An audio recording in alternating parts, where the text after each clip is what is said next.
Hello বন্ধুরা, আমি তোমাদের কাছে নতুন একটা রান্নার রেসিপি নিয়ে এসেছি। কচু শাক। দেখো, কচু শাক দিয়ে সেদ্ধ করে জল ঝরিয়ে নিয়েছি। এখানে চিংড়ি মাছ আমি ভেজে নিয়েছি।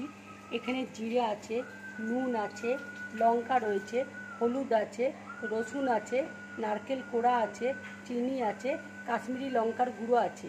এখানে আমি কাঁচা লঙ্কা, শুকনো লঙ্কা দুটো ব্যবহার করেছি। আমি এবারে জিরে, লঙ্কা আর রসুন এই তিনটেকে একসাথে বেটে নেব। দেখো, মশলাটা আমার বাটা হয়ে গেছে।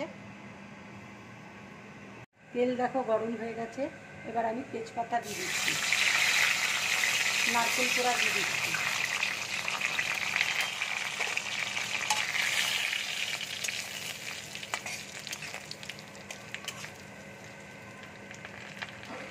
নারকেলটা হালকা করে ভাজা হলে আমি মশলাটা দিয়ে দেবো।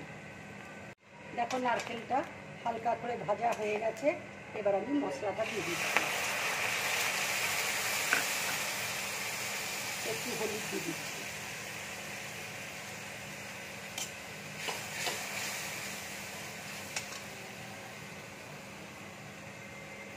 একটু কাশ্মীরি লঙ্কার গুঁড়ো দিয়ে দিচ্ছি।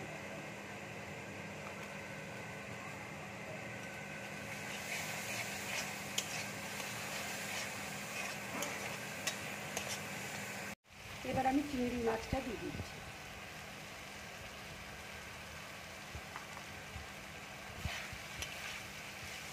এবার মশলাটাকে ভালো করে কষে নেবো আমি।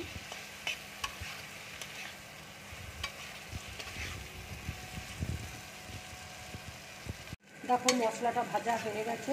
এবার আমি কচু শাকটা দিয়ে দিচ্ছি।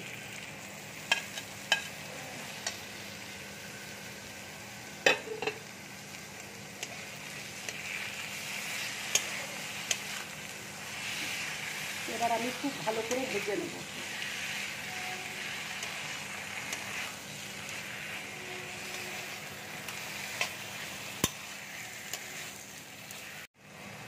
এবার আমি নুন দিয়ে দিচ্ছি, চিনি দিয়ে দিচ্ছি। যে যেমন মিষ্টি খায় সেইভাবে দেবে।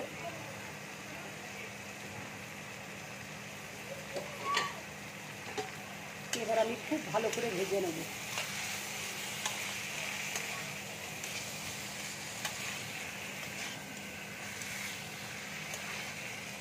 রান্নাটা দেখো আমার হয়ে গেছে।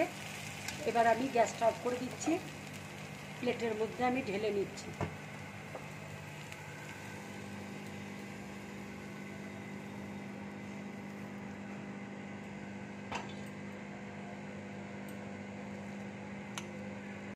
বন্ধুরা, তোমরা এইভাবে কচু শাক রান্না করে খাবে, খুব ভালো লাগবে খেতে। এটা গরম ভাতের সাথে খেয়েও খুব ভালো লাগবে। যদি আমার রান্নাটা ভালো লাগে তাহলে লাইক করবে, শেয়ার করবে আর ড্রিম ব্লগ চ্যানেলটাকে সাবস্ক্রাইব করবে। নমস্কার।